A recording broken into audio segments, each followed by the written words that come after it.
Find other great podcasts like this one at podmoth.network.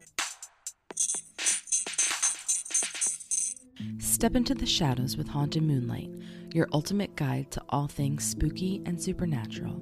From spine-chilling horror movies and books to the world's most haunted places, cryptids, UFOs, and so much more, we explore it all. Join us each week for thrilling tales and eerie adventures. Subscribe on Spotify, Apple, or wherever you listen to your podcasts, and follow us on Instagram to stay updated on our latest episodes. Let Haunted Moonlight be your beacon in the dark, illuminating the mysteries that lurk just beyond the edge of every day.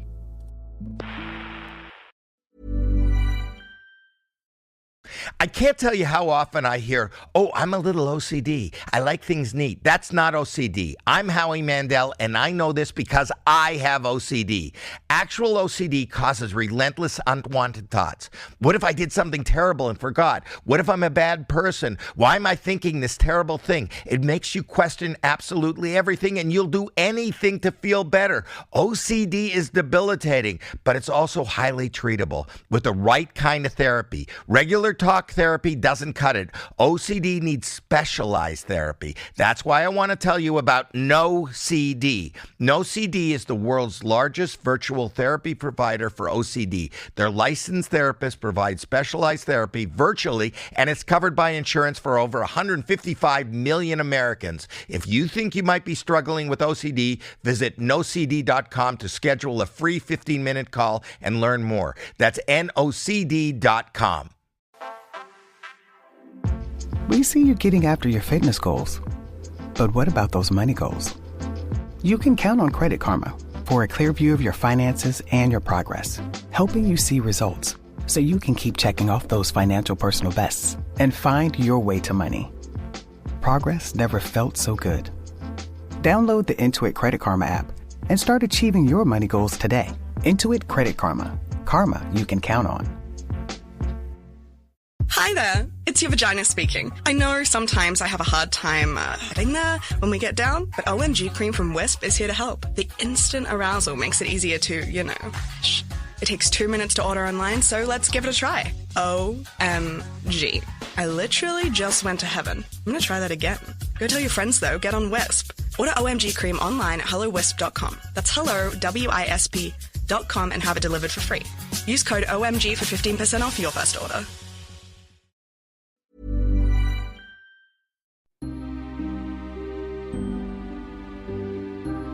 The power of three will set us free. The power of three will set us free. The power of three will set us free. All right. We're good. We're back, witches. What up? If you got that reference, you're on the right podcast. And it's season 3. Yay. That sounded very unenthusiastic. Yay! Hell yeah! Hell yeah, brother. Although we don't like Hulk Hogan because of reasons. The Nazism? Yeah. He's a We're Nazi. just not holding back this season. Yeah. We gave up. Nazi, we're going to say that they are. Yeah. We're calling out Nazis.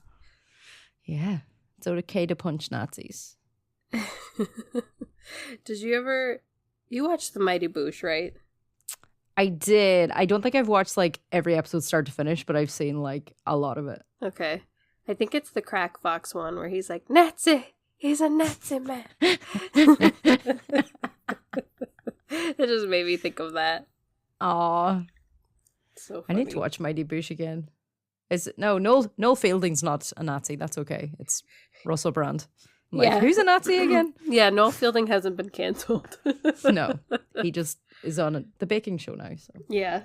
If he does get cancelled, we'll be very sad because, as somebody pointed out to me, I did say very early in our podcast that if Dave Grohl ever got cancelled, that I would be really sad. And then he did. Oh, so, no. Conan O'Brien, you're next.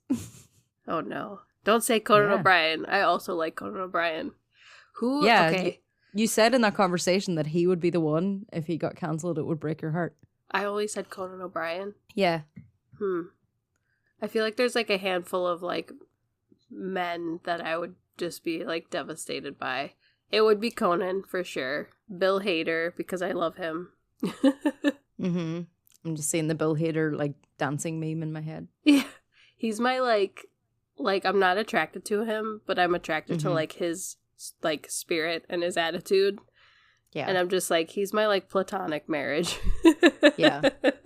Is Bill Hader the one who is? He's in that show. It's like it's a man's name and it's one word, and he's like a serial killer in it. Barry, or a psychopath. Barry. Yeah, right. yeah, It is him, right? Yeah, that's him. Okay. And he's great. It's a super good show. I like that you say Barry like Barry. That's sweet. That's how it's said in the U.S. Yeah, but It's I'm just saying I like that you say that way. I'm allowed to like your accent too. No, I thought that was sarcasm. I thought you were like, yeah, I like how you say No. that. Stupid. Not at all. Because we say Barry. And Barry. Barry's such an unattractive name here. Sorry to all of the Barrys who listen. Yeah, I mean, when you say Barry, is not like better, in my opinion. Well, it's like Harry and Harry. Like, I always see jokes in American shows where like they make a joke about how the name Harry, Harry, Yeah. is like Harry, and I'm like, that does not work here because we say Harry and Harry. Yeah, that's so interesting because here there's no difference. It's just Harry. Yeah, just Harry. Harry and Barry. We're back. I am Neve. And I'm Emily. And this is season 3 of Rowan and Pine. Yeah. You missed us so much, didn't you? I hope guys? So. We're just coming off did. our BBC radio, what would you call it? Was it like an interview? I would say guest appearance. Because they didn't really ask us too much. Yeah. That's what I was like. It's not really an interview, but like it kind of is. I don't really know what to call it. Yeah, we got to talk about our show, which was the main thing for us. Right. Got to ask some folklore questions. For anybody who didn't catch it, the premise of our appearance was we were invited onto the OJ Borg show, but OJ wasn't there, so it was Connor Phillips standing in for him. We were asked to pick a topic, and Emily picked her girl, the goddess Isis. Yep. And Emily also came up with the questions. Yep. I did a lot of work. Neve is You just did. the slacker on this show. Yeah. Because somebody was like, oh, somebody asked me something about it, and I was like, no, I'm just there for banter. I was literally just there to be like, hi. Yeah. Hey, I'm here. I'm part of the show too. So funny. I have a recording of it that I am not sure. I might put it up as an Instagram video. Okay. The whole thing. I need to edit out things though. Like, I think I have like the end of a song in it. At the start. We don't want to End get of Mumford sued. and Sons. Yes. So yeah, and the link to listen if you're listening to this in February 2025 is in our Instagram stories or our story highlights. So yeah, go knock yourself out if you want to hear it. Or don't. We're not your mothers. Please don't knock yourself out. When you said it that way, I really truly thought of somebody like knocking their head on something. I don't know. My brain. I always say my brain is sliding out of my head, and it truly is. Oh, because in the season break, I posted about it on Instagram, but I have a new child, so now I have 2 children. She's a mother of 2 people. I'm a She's mother of 2. Superwoman. I have kids, plural, and they're both under 2 years old, which is insane. So I feel like I just don't have a thought in my head anymore other than bottles, pumping, medicine, this, that, the other thing, doctor appointments. I have to say though, you do seem to be finding it a lot easier to talk than the last time that we recorded. Because you were so pregnant last time. Oh yeah, very, very pregnant. And that was rough. I remember just heavy breathing, like. I wanted to check something in our Ravens and Crows episode, and it's just you breathing at one point. Like I was talking and I can hear you breathing. I'm like, I really should have cut out her breathing on the other side. It's just Emily, like, what do you call that kid from Hey Arnold? Like, oh yes, what was his name? Stinky? Yeah, where she punches him because he's like breathing over her. yeah, heavy breather or mouth breather. Hey, Arnold. This is just me calling Emily a mouth breather, really. Listen, if you ever have a child inside of you and they're pressed on your lungs. Yeah. No, I feel so bad for you. The guy was called Brainy, apparently. Brainy. Yeah. Probably because he's all getting brained. See his weird little face now. So if you picked up on that by listening to our last few episodes of season 2, that was why. But it was not my news to share, and Emily chose to share it when she wanted. So now she's sharing it with you. I don't know why, I just like didn't feel like sharing it this time for some reason. Because like with my daughter, which honestly I was more anxious when I was pregnant with her because I had suffered previous losses. But like, so I have like a daughter and a son now, and with my son it was just like, I don't know, I just like didn't really feel like sharing it. It was weird. Yeah, well, like, do you ever get like that when you have good news, sometimes you're just like, if I share this, I'm going to have to talk about it and answer questions, and I just don't have the brain capacity to do that anymore. Yeah, that might have been it. I just was kind of like, ugh, I just don't feel like talking about it. I don't feel like answering questions. Yeah. Because people ask every single time, okay, this is like a pet peeve of mine.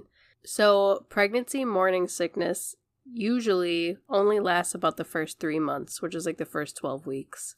But you can be like 7 months pregnant. People are like, how are you feeling? Are you throwing up? I'm like, no, I'm not throwing up.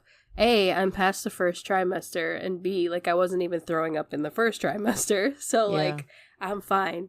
And then people ask, are you having weird cravings like pickles and peanut butter? That's the go-to. It's always like pickles and peanut butter. Everybody, I'm like, was there like a was there like a TV show where people talked about this? Or there must have been. Yeah, because I'm like, everybody goes to pickles and peanut butter. But no, I never heard that. I never had weird cravings. I just had very specific cravings. Just so everybody knows, and stop asking those questions. Stop asking. And also don't ask women if they're pregnant unless you are sure that they would ever want to be asked. Yeah, if you see like a foot pressing up against their belly, you can probably ask. And then be shocked when they say no. No way, because you're so tiny. I just asked just out of curiosity. I just ask everybody if they're pregnant. Yeah, I'm gonna go ask your husband now. Yeah, so that's where we've been. Emily obviously needed a minute to get used to her new chapter of life. Yeah. And we are still going ahead with the same sort of posting schedule that we had towards the end of season 2, where it's like one main episode a month, and then we'll do a pine cones. Yeah, so you'll still be getting 2 episodes a month. Just one will be a big episode, and another one will be sort of like a short episode. Yeah, you're still getting like 2 uploads a month, and I know the last few pine cones have not been. Our pine cones used to be under 10 minutes, and I think I posted one that was like 19 minutes one day. It was like, okay, I got to make the background music longer. You're like, damn it, keep it on loop for way longer. Yeah, so that's just what it's going to be like for now, just while we get our bearings. We're not saying that we will do this forever, this posting schedule, but it's what's working, and it means that you get a podcast. So shut up, stop complaining. And then Neve is going to become a farmer, and we'll probably stay on this. We'll probably stay on this schedule. She'll be milking cows. Actually, to be fair, I need to clean out the polytunnel and plant some vegetables in the next couple of weeks. So the what tunnel? Polytunnel? Never heard of that. I don't know what Americans call it. It's like basically like a plastic greenhouse that's like arched over. Oh, okay. I don't know if you call it something else. I don't even know what it is, what that is called here. It probably is called the same thing. I've just never heard it referred to. Yeah, they seem to be polytunnels. Oh no, that's an Irish site. Polytunnel, also known as a polyhouse, a hoop greenhouse, or a hoop house, or a grow tunnel. Interesting. Do you have like a garden center? Yeah. Do they have those like outdoor things where they keep some of the plants? Because usually that's where you see them here. Yeah. Oh, so are you talking about like a big one? Mm-hmm. Oh, okay. Yeah, that you can walk inside. Okay, because I've seen the ones that are like small, like over a garden box. But then I wasn't even thinking about, like, basically like a greenhouse where it's just like real big and round. Yeah. So we have one of those that Ewan's father, because did I share that I'd moved into Ewan's family home? Yes, I did. But Ewan's father has had one for years, and obviously because he has not been well, it's sort of been neglected. And we moved in here too late to clean it out and plant anything last year because we didn't move in until May. Oh, okay. So this month... Wait, you moved in May? Yeah. It's already been that long? Yeah. Oh my goodness. Crazy, isn't it? I, like, in my head, for some reason, you moved in like, October. Yeah. Wow. I know. It's nuts. Look at us. I grew a whole baby. You moved. Yeah. Now it will be our opportunity to clean it out and plant some stuff. I'm going to plant some corn. Maybe some peppers. Wow. It already has loads of grapes there that I'm told I'm not allowed to touch. So he's like, don't touch the grapes. They'll keep growing back. I was like, oh, all right. All right, then. Are you going to grow potatoes? You do not need a greenhouse for that.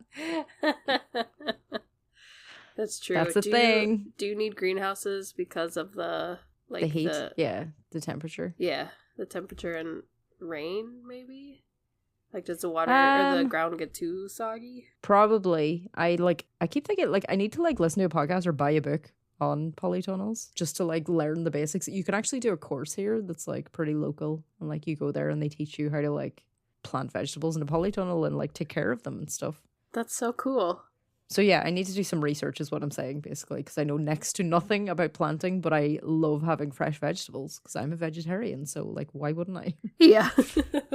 That's something you need. Yeah. And Irish tomatoes are, in my biased opinion, the best ones in the whole world. So. Oh, interesting. Yeah. I've they're heard very tomatoey.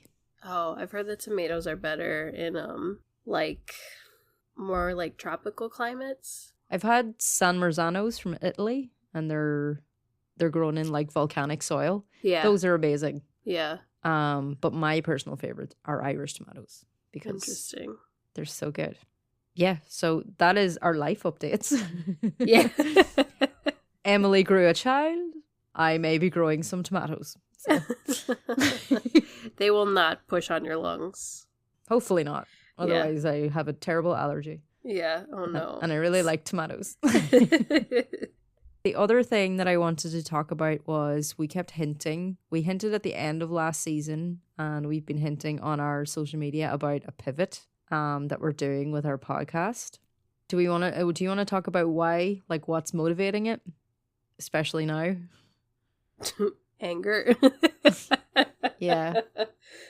Yeah, we just, after we did our witchcraft series, we kind of found that we wanted to keep talking about a lot of the things that we talked about in the witchcraft series, about how the church hates women and men hate women and women hate women, and we want to explore that sort of through the folklore lens. And just the research that we've done so far for this upcoming season has been so angering. And then the state of the United States currently is actually pretty terrifying if you're basically anything but a middle-aged straight white male. So we're moving towards more of a feminist lens. So we're doing more like feminist folklore.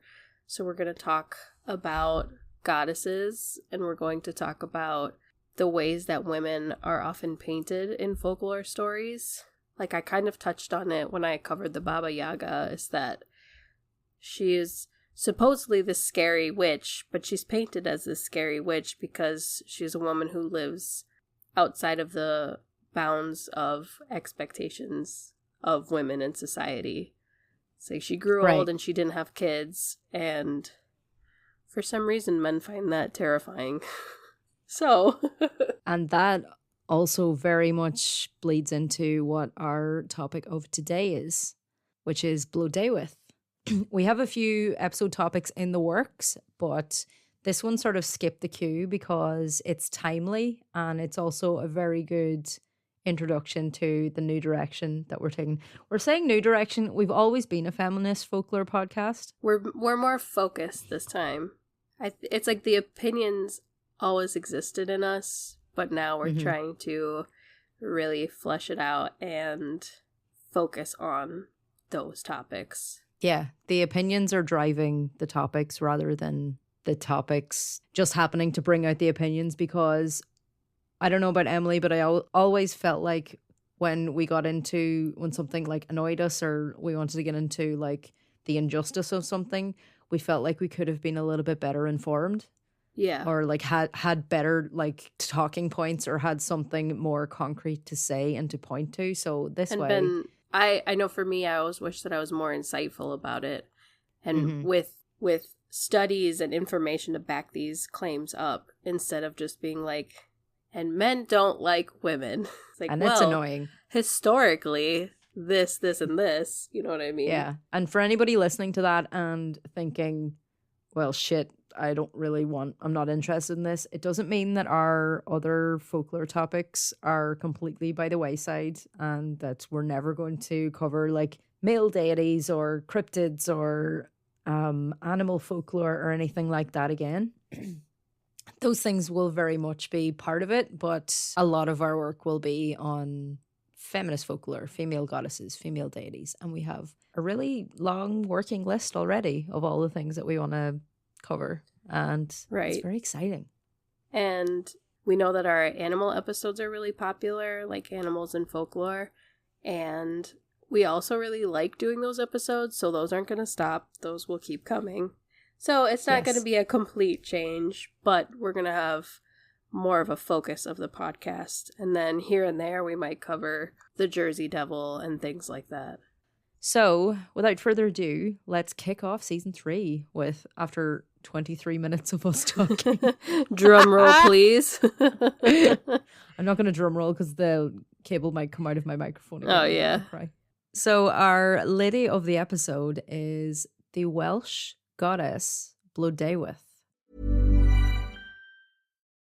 I can't tell you how often I hear, oh, I'm a little OCD. I like things neat. That's not OCD. I'm Howie Mandel, and I know this because I have OCD.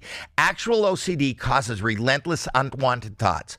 What if I did something terrible and forgot? What if I'm a bad person? Why am I thinking this terrible thing? It makes you question absolutely everything, and you'll do anything to feel better. OCD is debilitating, but it's also highly treatable with the right kind of therapy. Regular talk therapy doesn't cut it. OCD needs specialized therapy. That's why I want to tell you about NoCD. NoCD is the world's largest virtual therapy provider for OCD. Their licensed therapists provide specialized therapy virtually, and it's covered by insurance for over 155 million Americans. If you think you might be struggling with OCD, visit nocd.com to schedule a free 15-minute call and learn more. That's nocd.com.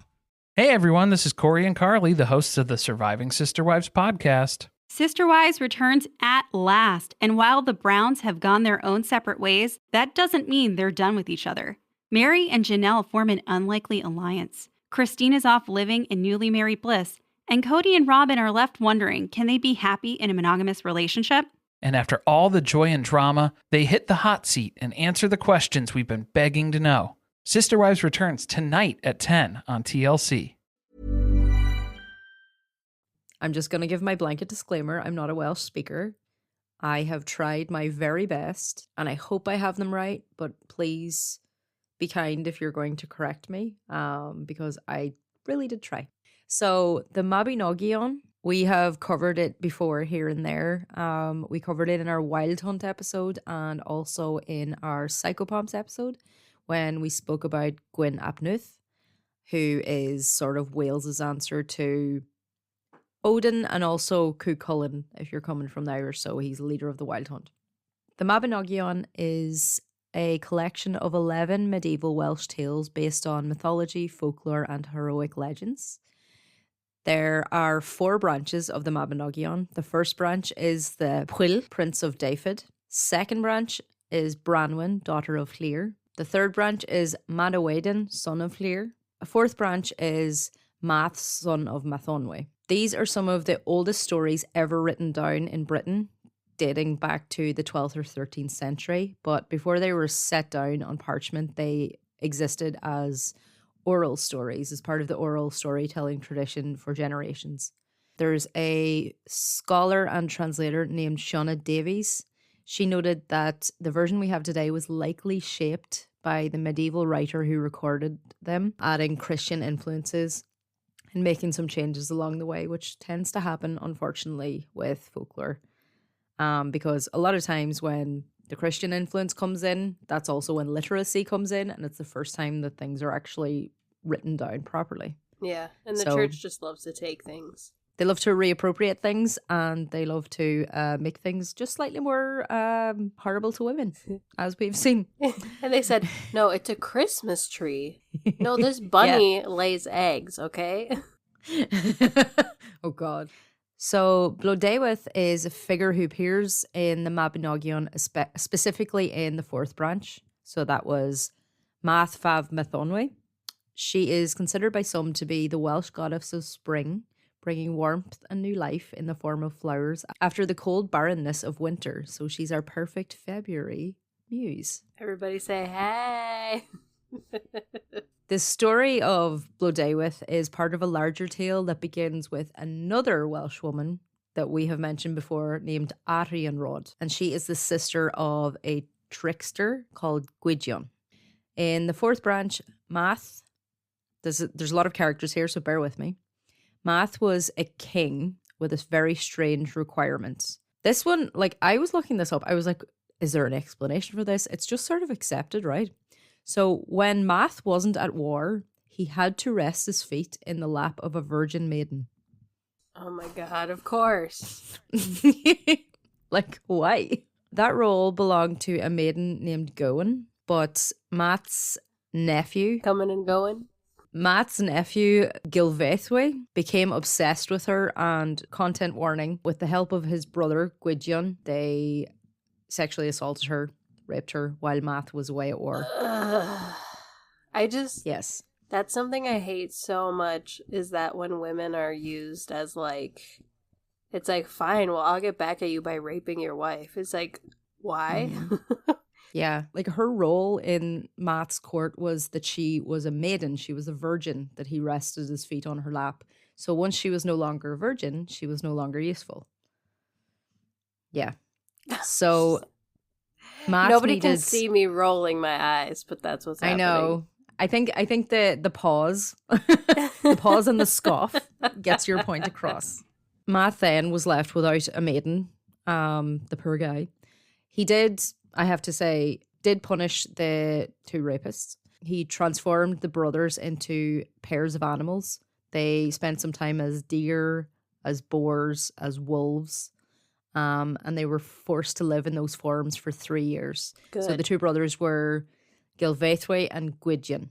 The quest to find a new lap maiden began anew, and Gwydion, because he seemed to love involving himself in this, and he's a trickster, so bear that in mind, suggested that his own sister, Arianrod, would be a good replacement. Arianrod would have been good for the job, but she lacked one quite vital qualification. She was not a virgin. Oh, no. I thought you were going to say she didn't have a penis.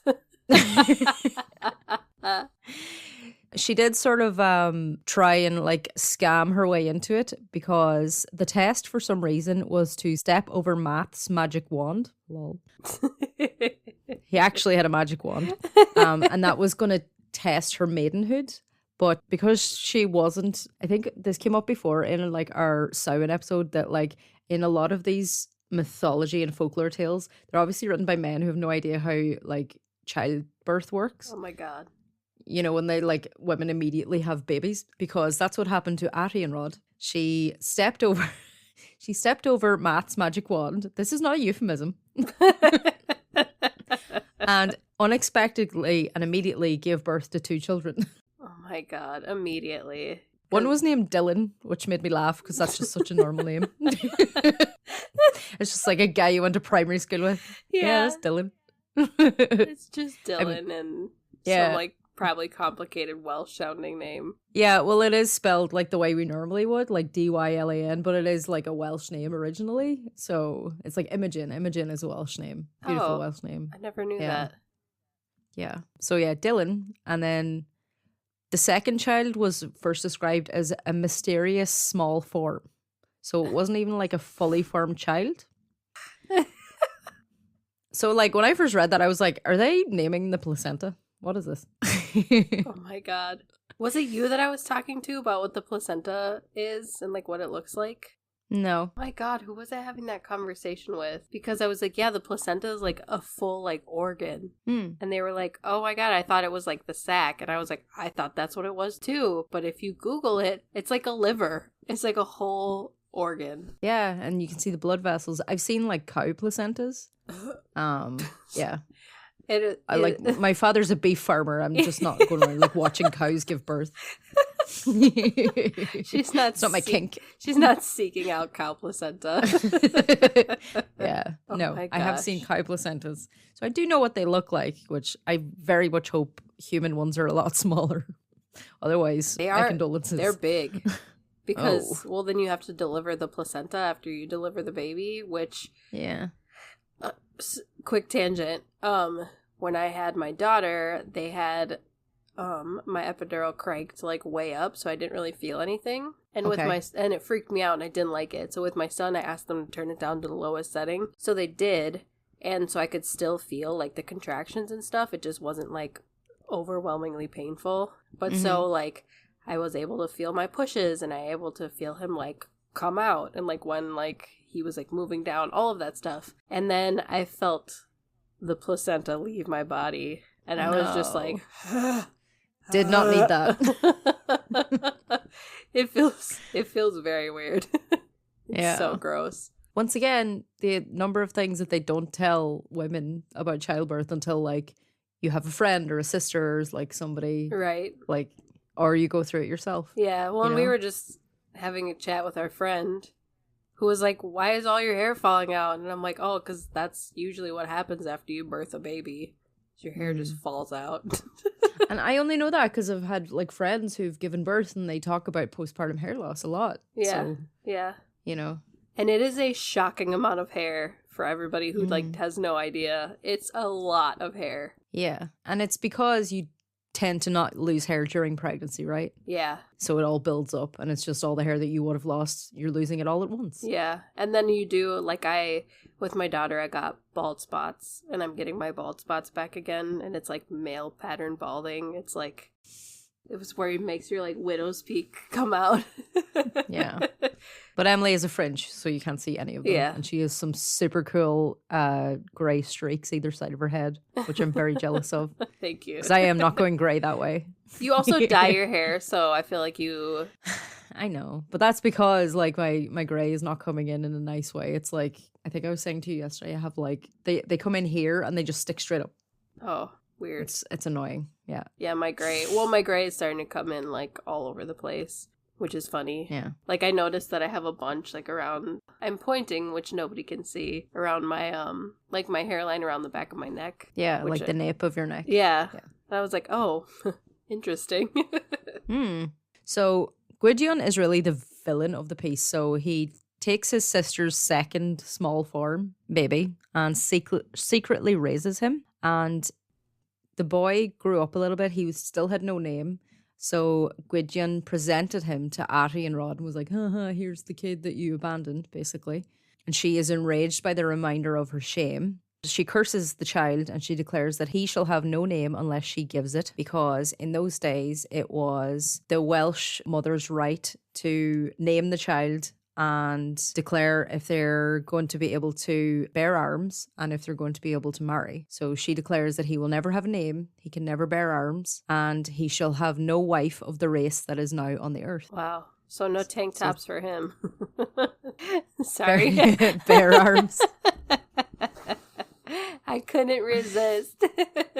Gwydion, because he's a trickster and a villain, he outwits her once more. He tricks her into naming the child, who she names Llay, which is spelled L-L-E-W. That is how Llay becomes this young man who is in need of a wife to be able to come into all of the goodness and riches of life. So this is where the story of Blodeuwedd begins. Gwydion and Math, troubled by the curses laid upon Llay, decided to create a wife for him through magic. He has grown into a man, Math said, and there is none more handsome. It is not easy for a man to maintain himself without possessions. Of a truth, said Math, it is not, and I will give this young man possessions. So they gathered blossoms from the oak, the broom, and the meadowsweet, weaving them together with powerful spells. From these flowers they shaped a maiden, the most beautiful and graceful the world had ever seen. They named her Blodeuwedd, flower-faced, and gave her to Cle as his bride. To provide for the young couple, Math granted Cle the fairest land in his kingdom, and they made their home in a grand hall called Muir Castle. There Cle ruled wisely, and all who knew him loved him. One day, when Cle was away visiting Math, Blodeuwedd walked the grounds of their court. She heard the sound of a hunting horn and, before long, saw a weary stag race past, hounds and huntsmen close behind. Among the hunters was Gronu Paper, Lord of Penillin. When the chase ended at the river Kenvail, night was falling, and Blodeuwedd, bound by hospitality, invited him to stay. The moment she laid eyes upon Gronu, love seized her heart. He too was captivated, and before the night had passed, their fate was sealed. They spent the next day together, and then another, lost in their passion, until they could no longer bear to be apart. There is only one way, Gronu told her. You must discover how Cle may be killed. Blodeuwedd agreed, and when Cle returned, she feigned concern. I fear for you, she said. Tell me, is there any way you might die? Cle laughed. Not easily. I cannot be killed indoors or out, nor on foot, nor horseback. Only a spear forged over the course of a year, worked only on Sundays, could harm me, and even then I would have to stand with one foot on a bat's edge and the other on a goat's back. Blodeuwedd sighed in relief. Then you are safe. But that very night she sent word to Gronu. He set to work crafting the spear, and when a year had passed, it was ready. Blodeuwedd then spoke to Cle. I still do not understand how such a thing could be possible. Show me. Unaware of her betrayal, Cle did as she asked, stepping one foot on the edge of the bath and the other on the goat's back. At that moment, Gronu, waiting in ambush, loosed the spear and it struck Cle in the side. With a terrible cry, Cle transformed into an eagle and flew away, wounded and lost. Gronu and Blodeuwedd took his lands, believing him dead. But Gwydion was not so easily fooled. He searched far and wide for his nephew, and at last he found an old sow beneath an oak tree, feeding on rotting flesh. Looking up, Gwydion saw a great eagle perched above, wounded and weary. Through song and magic, he lured the eagle down, and as it landed, he struck it with his wand. At once, Cle returned to his human form, weak and broken. With time, Cle healed, and soon he was ready for vengeance.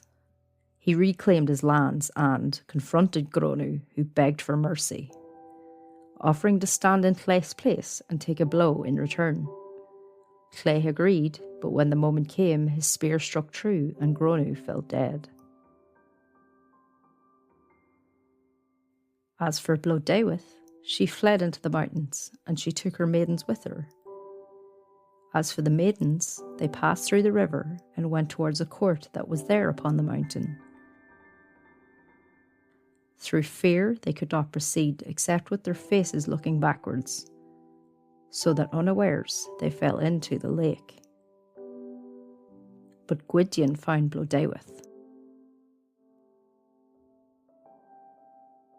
I will not kill you, he said, But for your betrayal, you will wear the form of a bird, forever shunned and hunted by all others. And so, Blodeuwedd became an owl, doomed to haunt the night, unseen by the sun, forever a creature of sorrow and shadow. It's just so interesting to think, like you can't just kill somebody. Like, you have to figure out a specific way. Yeah, and like you would think, oh, like he's a human and she comes from magic, that like, you know, she could kill him at any time. But because he basically came from magic too, because he was only born because his mother was put through this trial where she had to step over a magic wand, basically means that he has magical protection himself. So you have to find a bathtub in a forest. Yeah. Because Gwydion had been orchestrating this whole thing, and as punishment, he kills Gronw, who is Blodeuwedd's lover. But for Blodeuwedd, he basically thinks that she is not worthy of murder because she's a woman. So what he does instead is he turns her into an owl, because it was like the belief system in Wales at the time that owls were evil creatures because they only came out at night and like they were like carnivores, and like so he's basically condemning her into a life of being a bird that will forever be shunned by other birds. That's crazy. That's also like in I can't remember if Melina talked about it on our Mexican witches episode, but they also believe that owls are, well, they believe that they're witches.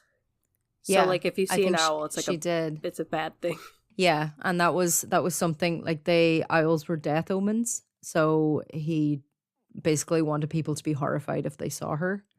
So she goes from being this creature of amazing beauty to like an owl who is shunned. Blodeuwedd, the name like flower faced is synonymous with owl in Wales. So like owls are flower faced.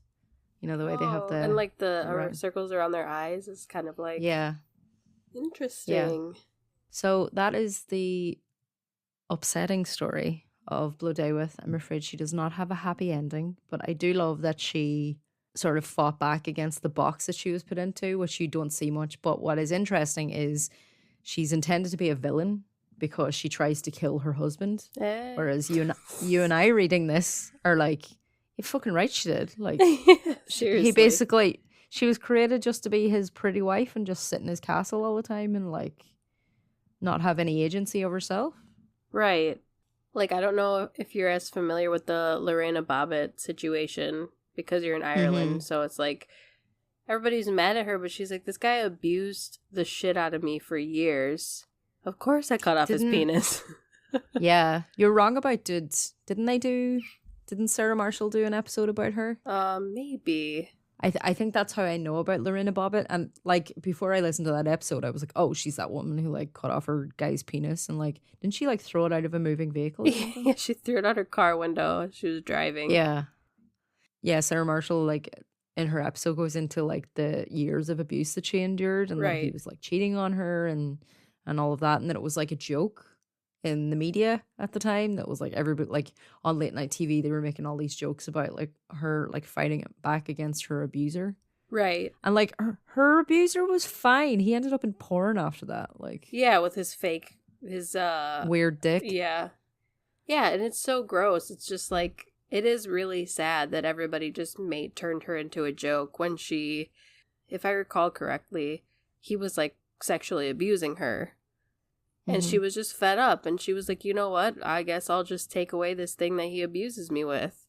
Yeah. I think that if you're pushed to that point, like, of course you're going to fight back in some sort of way. And it's not going to be super logical because you're just beyond logic. You're just, like, in a very emotional state of, like, this has to end somehow. Blodeuwedd, her story is, like, one of, like, imprisonment and feeling like she does not have the agency. And I just thought it's interesting that like she's supposed to be the villain, but like just like we had with Baba Yaga where you're like I don't know, I'm not really saying the villain thing here. Yeah, I mean, you know, like she conspired to kill him, and I didn't see anywhere in the story that he treated her badly or anything like that, but at the same time she wasn't given a choice, you know. She was just told, oh, you exist now and you're this guy's wife. Yeah. And all of his power stems from you. So just because you exist. So she said, bye. Yeah. There was a quote about the women of the Mabinogi in general that I thought was pretty interesting. It said, "The women of the Mabinogi seldom receive the respect they are due, often treated as no more than chattel. This is certainly true of Blodeuwedd, and the complex nature of her tale is often boiled down to that of a woman blessed with beauty and a princely husband who falls for another and is cursed when she conspires to murder her spouse." So it just reduces it so far down to like this, like, you know, like sort of the fairy tales, like, oh, like her husband was a prince, like why? Like why would she want to get out of that? Yeah. But as a magical creation, it sort of emphasizes that like, oh, she's made from the wilderness, so she's wild, like she's untamable, and like that's what women are not supposed to be. She's unstable, rootless, treacherous, and without moral values. So she's technically from the other world and she doesn't belong on Earth. So it's like othering her because she is like only a woman who comes from like somewhere else could have been that headstrong and like could have been, right, you know, could have had that desire to get away from her husband. Yeah. Yeah, it's like your normal woman who's like upstanding and a good citizen and a good wife and all that stuff could have never possibly done something like this. Yeah. Good earthly women don't do that. It's just like those crazy, like wild, otherworldly women who do stuff like that. And then like there's the whole layer that like men are attracted to that. You have the manic pixie dream girl, the girl who doesn't conform to society. Yeah. And like there's so many men that are just like, oh, that's like, I just love like quirky women and like artsy women and women who like, you know, they dress weird. Like, Jesus, we grew up in the 2000s and 2010s. Like, that was everything. Yeah, and now it's becoming... We talked about this privately, and I think it's become a meme. It's like, oh, the goth girlfriend. Mm-hmm. And it's like, yeah, everybody wants a goth girlfriend until you bring home taxidermy. Yeah. When you're the real goth girlfriend and you actually have, like, weird shit that you do, then it's like, it's not cute anymore. So some interpretations of Blodeuwedd's story. The main one is patriarchal control versus feminine agency. She is created as an object of male desire but resists that role. And she instead chooses her own love and her own fate. But then she's punished for being defiant and choosing that for herself. Because, like, we can't let these women to get out of line. You know, they would start getting ideas and reading. It makes me think of women who don't want to be mothers. And people are like, how could you not want to be a mother? And it's like, well, maybe I have goals and aspirations in life and it doesn't revolve around being somebody's servant for a long time and being their human host and all that other stuff. And like, sometimes it's just as simple as like, I have friends and they're like, I know my limits. Like, I don't have the patience for children. Like, I get overstimulated quickly. I get overwhelmed very quickly. And I know everybody says, oh, it's different when the children are yours, but like there's some people that are just like, no, or maybe they grew up like taking care of children and they're like, no, I've done that. Like I took care of all my younger siblings and I know it's not for me. Yeah. You know? Or you could just simply be like, I want to go on a bunch of vacations and I want to have this lifestyle and I just don't want kids. Okay, good. Good for you. Yeah. It's the same reason why I'm on the fence of getting a dog. Because I'm like, if we get a dog, I'm going to have to get somebody to look after it and we can't just go away on a whim. Right. And it's just, I don't know. It's so... And like kids get to the stage where you can start bringing them with you. Yeah. You can't always do that with dogs. Yeah, dogs just can't go places. Yeah, dogs don't like start like getting more mature as they and intelligent as they get on. But there are places that children can't go. But children can go more places than dogs can. Yes. And in like 15 years, children can go most places. Right. And it's so funny because I'm like over here.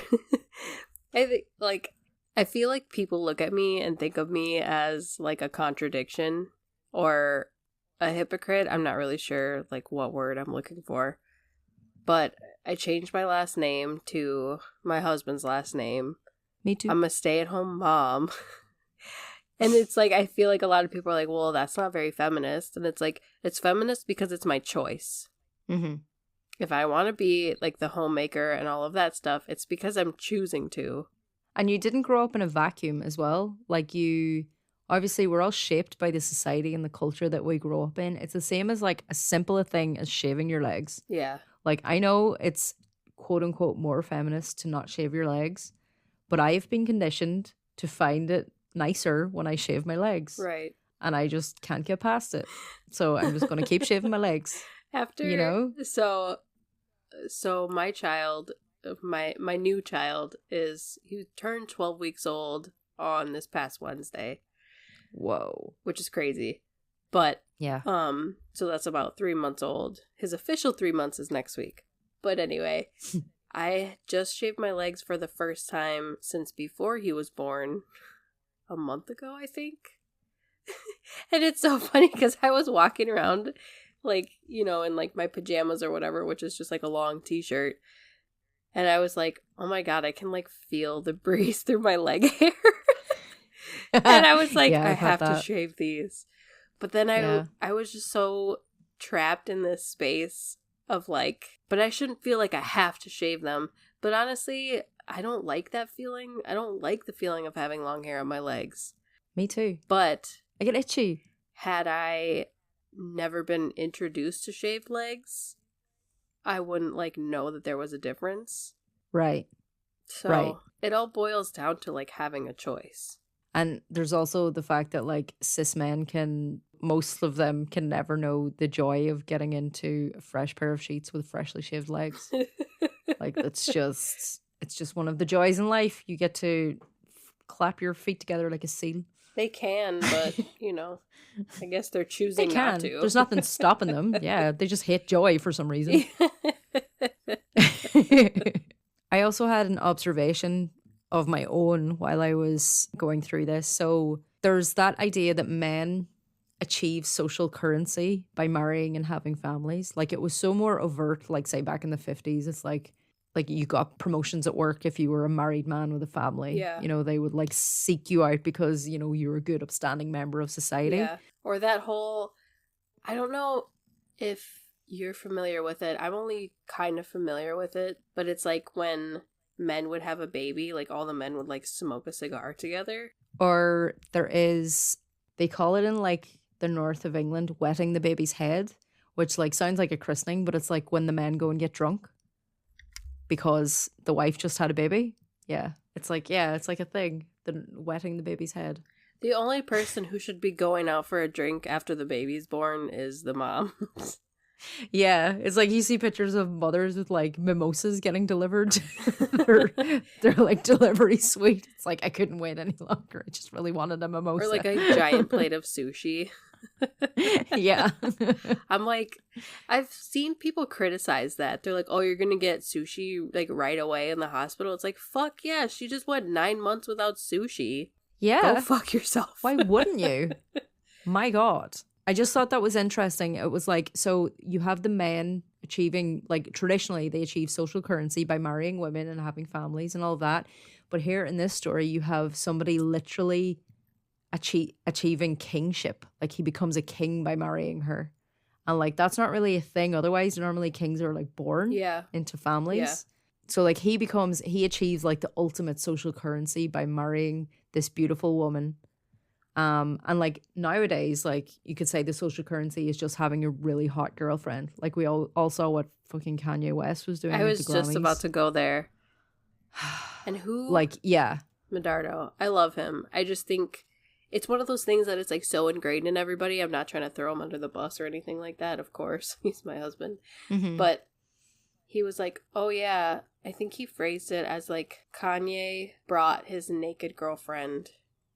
Or like Kanye had his, it was some sort of weird thing that it made it seem like she was his possession and he made her be naked. Yeah. And I was just so frustrated by that. I'm just like, although I guess the situation between them is kind of weird where it seems like people have said that it seems like she's being drugged or something like that. Yeah. Which I don't know. It's the sort of thing. My hope for this situation is that basically, like, she's putting in her time now so she can leave him and then write the most, like, explosive expose on him and just make a bunch of money. Because I'm just like, I really hope you're getting paid somehow here. Well, because she's is she an architect? a lawyer?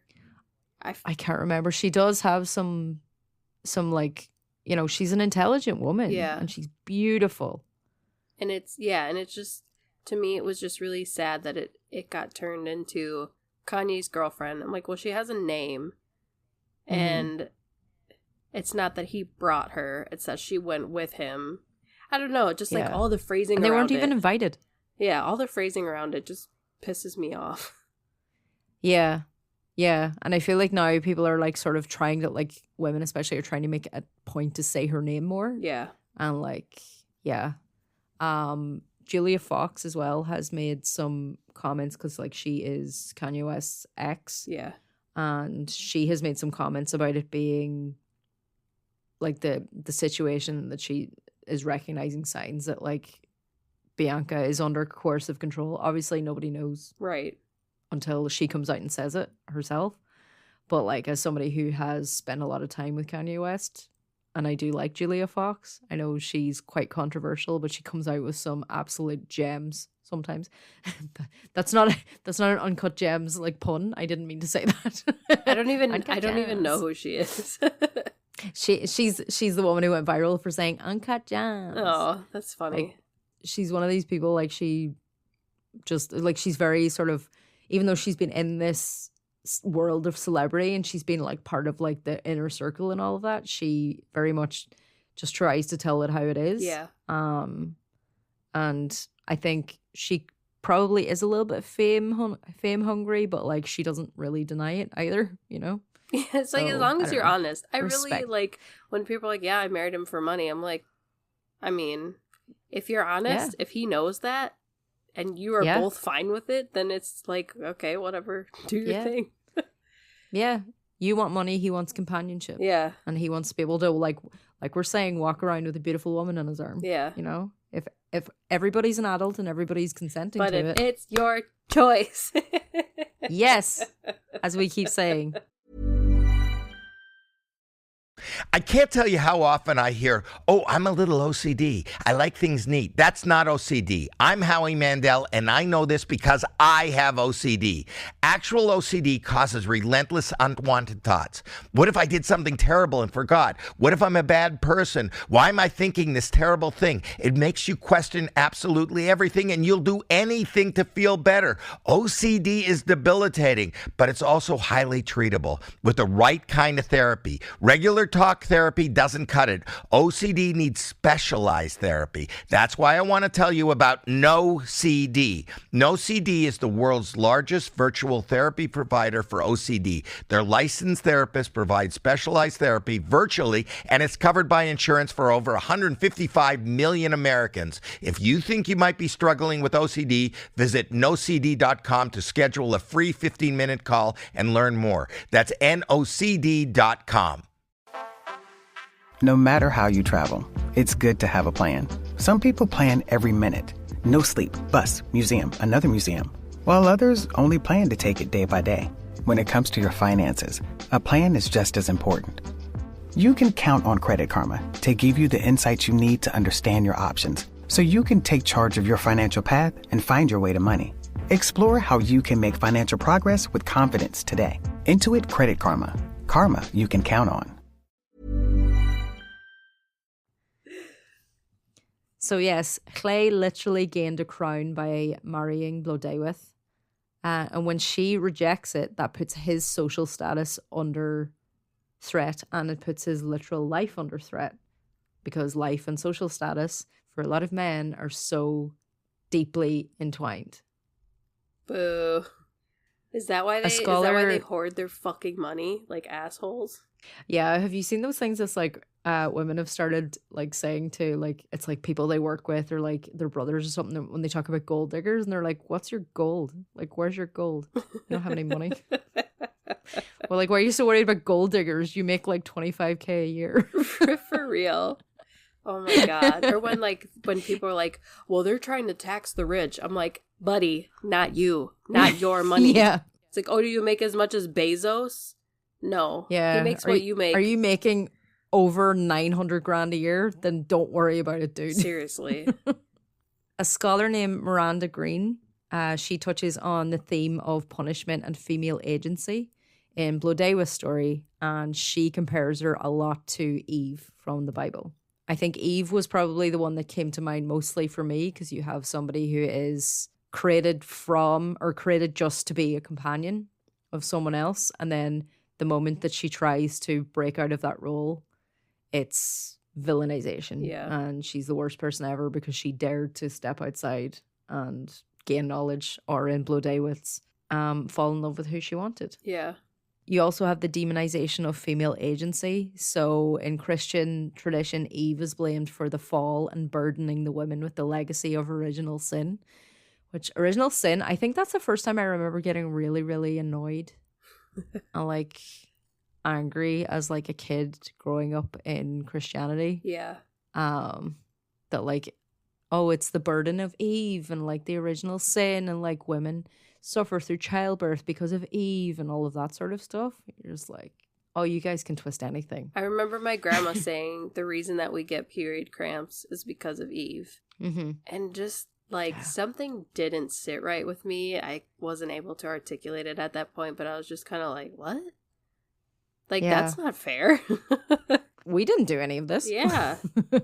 And then you have the owl symbolism coming into it as well. So in Welsh mythology, Blodeuwedd is condemned as treacherous and transformed into an owl. So the owl is associated with darkness and death. And that also is a symbol of the transformation and the cycles of nature. So nature's always transforming from one season into another. She begins as a natural being made out of flowers. She ends as a natural being or a creature of the natural world who's an owl. So she embodies those themes of metamorphosis, and it's also the connections between women and nature. She is also, I mentioned earlier, a sovereignty goddess. So sovereignty goddesses were those whose marriages to human kings made their right to rule more powerful. So that it was sort of like an early version of the divine right of kings. They were always young and supremely beautiful, and they were a physical representation of the king's power. So like we were saying, like the man with the beautiful woman on his arm, it's like the social currency. But what has to be remembered is flowers are delicate, but they're also resilient. So they may die, but they come back. Yeah. That's how women now, and like feminist writers, are choosing to interpret Blodeuwedd's story. Like, she is delicate, she's beautiful, she's victim of her circumstance, but at the same time isn't killed at the end of her story. She becomes an owl, and owls are actually pretty powerful creatures, and they are death omens. They get to scare people. Yeah. You know, if that's something that you want to do. They eat a whole mouse and then just throw up the bones. Yeah, that's insane. Yeah. If I could do that, I'd do it all the time. You vegetarian, you. You're like, I would eat an entire bell pepper and throw up the seeds. Yeah, let's do it that way. Carolyn Larrington talks about how women in mythology are usually created or controlled by men. She links Blodeuwedd to Eve, but also Pandora and Lilith. Ooh. Isn't Lilith original basically the Jewish version of Eve? I believe it's like she was before Eve, and like it didn't work out, and then Eve came, and it didn't work like, out. Just basically ungovernable. I'll cut that out if it's wrong. Up to 2016, Sharon Blackie, she believes that Blodeuwedd is a symbol of wild femininity and reclaiming that, and reclaiming transformation as empowerment rather than punishment. I have to look up who Lilith is. Theorized to be the first wife of Adam and primordial she-demon. Yes, she's the first demon. I only know that from Supernatural. I love that it says that she's cited as having been banished from the Garden of Eden for not complying with and obeying Adam. Yes. Fuck shit Good up, girl. sis. That was one thing in Supernatural. They had Lilith, and when she first shows up, she is a little girl. So she's incredibly creepy. I feel like I remember that. Yeah. Because it was fairly early on, right? Yeah, it was in the original, like, I think it's season 5 she shows up. Yeah, it's not when, like, the show went off the rails. Yeah. So, yes, I just thought I would close us off on... So this is just about how, like, people view her. And it's from Pagan Portals, which is a book about Blodeuwedd. So the quote goes, overwhelmingly, Blodeuwedd is perceived in a negative light. At best, her shortcomings can be blamed on her naivety. After all, what could be expected of this weak and simple creature created out of flowers, formed as a fully grown woman with no life experience, having had no mother to raise her or guide her on her own role as wife. At worst, however, she's the embodiment of the evils of women, who give in to their wanton sexual desires, who plot against the men in their lives, and who defy the social contract by seeking to circumvent the roles and expectations placed upon them by culture. In medieval Wales, Blodeuwedd's story likely served as a cautionary tale intended to dissuade women, especially from trying to break free from the confines placed upon them by society. Her punishment demonstrates that nothing good can come from seeking to change the circumstances of one's life beyond what is considered proper, and what is proper is for women to be faithful to their husbands, to fulfill their wifely duties, and to never give in to the lustful feelings of the flesh. I hate it. That just hammers everything that we're saying home, doesn't it? I know, I hate it. Boo. The biggest boo ever. So that is my first episode of season 3, and that was Blodeuwedd. Yay. That gives a yay. I think she was a good introduction into our new focus on Rowan and Pine, because I think she embodies everything that we love. She is nature. She is owls. She is flower face. She is, yes. She wants to sleep with that hot guy that she saw out hunting a stag one day. And fuck up her husband. Get rid of her stupid, smelly husband that didn't even have a name for the first whatever many years of his life. That's how stupid he was. Even his mother didn't like him. Yeah. She knew from the moment he was born. She was like, ew. Yeah. Yeah. She was so ashamed of him, she basically ran away. So once again, be patient with me and my Welsh pronunciations.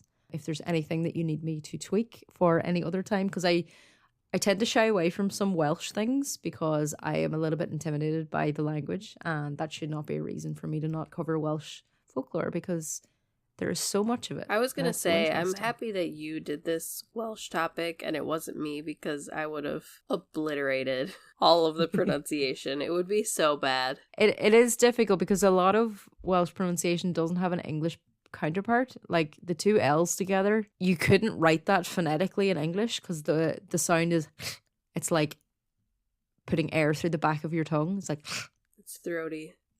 Well, it's like the like Jewish stuff. They do like the CH, and it's like the. And there's a lot of that in Irish as well. Because when I was in Egypt, somebody was teaching me some Arabic words, and they were like pleasantly surprised that I was able to pronounce them, just because I'm used to making that sound. You know, we're just over here sounding like cats coughing up a hairball. Yeah, you and I are just like, yeah, the.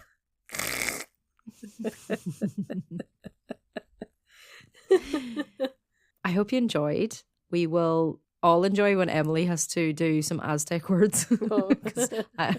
that would be too much for me. So Emily can cover the Aztecs ones and I'll cover the Welsh ones. Okay, that could be our little deal. Okay, because my cat is an Aztec name, and then my daughter's middle name is Aztec, so I have a little bit of experience with it. Yeah, and you have a vested interest in learning more Aztec words. So, yeah, you know. Yeah. And you don't? I'm just kidding. Culturally.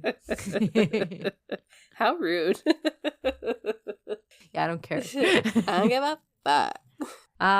So yes, we will be back next month with our main episode. But in between, don't forget to check out our Pine Cones. That's where we put our whimsy and our storytelling and our sound effects. And please listen to our Pine Cones. Please tell a friend who listen to Rowan and Pine in general. Follow us on the social medias. We have everything in our link tree.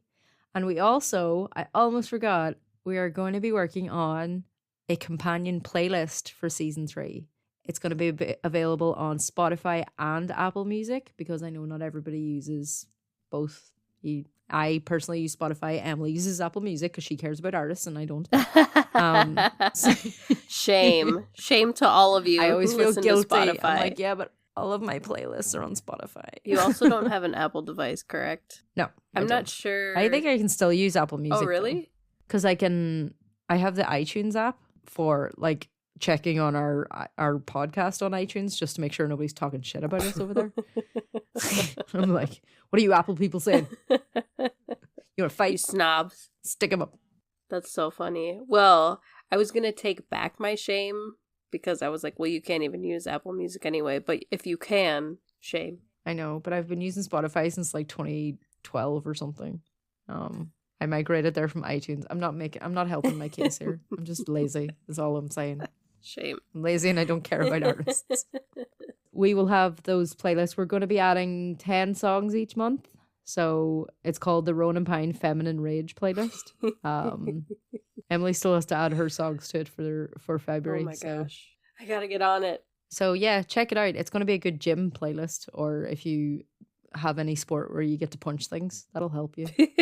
Because after the state of the world this last month, I think we all need a little bit of rage. I'm like, don't remind me. It helps. I hope everybody in America is doing okay. Look after your LGBT friends. Your brown friends. Your brown friends. Your everyone, basically. Be really annoying to your representatives and senators. Make sure that they know how you feel and that they should be working for you and blocking everything that the Republicans want to do. Seriously. As much as possible. And tariffs are a bad thing for us, just in case nobody knew that. I don't think anybody listening to this is of the ilk that is only Googling it after they voted. Is a pro-tariff person. No. If you have Irish heritage, you might as well look up and see if you can get a passport. Why not? We have no houses anyway, so what's a couple of thousand more people? Oh my God. I do not speak on behalf of Ireland. Just to Disclaimer. clarify. Disclaimer. For the first time in season 3, I have been Neve. And I'm Emily. And fuck yeah, folklore. Fuck yeah, feminist folklore. Fuck yeah, feminist folklore. Let's do that. See you in March. Bye.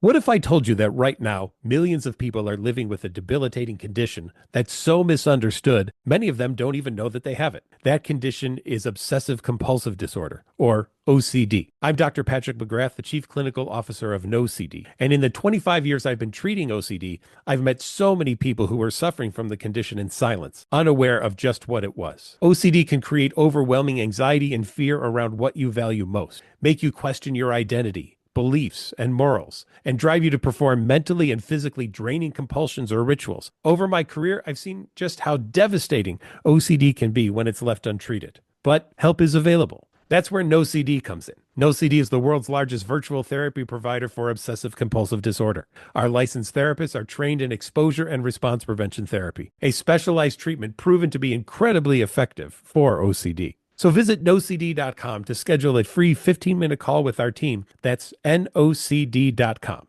This episode is brought to you by Progressive Insurance. Do you ever think about switching insurance companies to see if you could save some cash? Progressive makes it easy to see if you could save when you bundle your home and auto policies. Try it at progressive.com. Progressive Casualty Insurance Company and Affiliates. Potential savings will vary, not available in all states. Hey guys, it's Corey from Surviving Reality. Don't miss Hulu's new original series, Got to Get Out. It's a reality competition series hosted by Simu Liu, where 9 celebrities are locked in a mansion with 11 reality TV rookies, all scheming on how to escape the estate and take home $1 million. Got to Get Out is stacked with reality royalty, including Spencer Pratt from The Hills, Kim Zolciak-Biermann and Cynthia Bailey from Real Housewives, Omarosa from The Apprentice, Susan Knowles and Demi Burnett from The Bachelor, and more. All episodes of Got to Get Out are now streaming on Hulu.